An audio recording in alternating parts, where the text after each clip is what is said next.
talking today about content strategy, and we know that it's becoming more and more important. You're probably hearing a lot about it either from your employer or from your clients or from maybe others in a marketing department.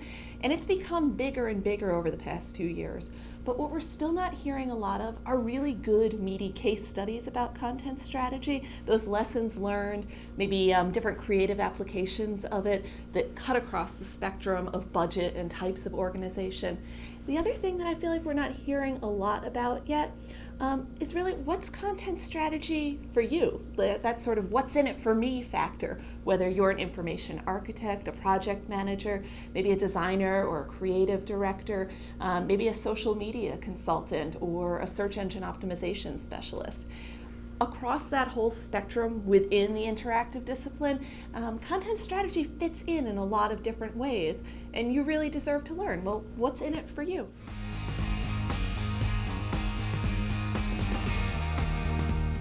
The question comes up a lot. For which organizations does content strategy really matter? Can you afford to invest in it? Do you have time for content strategy?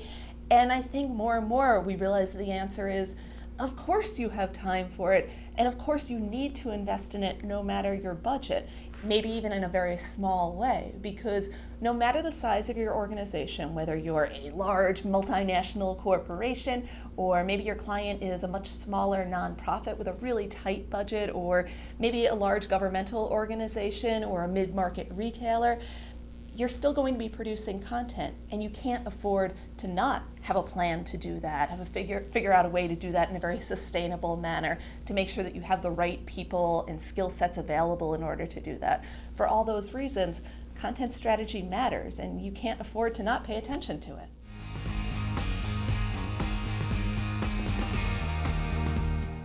So over the past 10 years, I've had the opportunity to work with a wide variety of clients, and in every case, if we're getting started with content strategy, I always have to first ask them, well, what are your communication goals? What's that order of priority or hierarchy of the things that you really need to communicate to your target audience?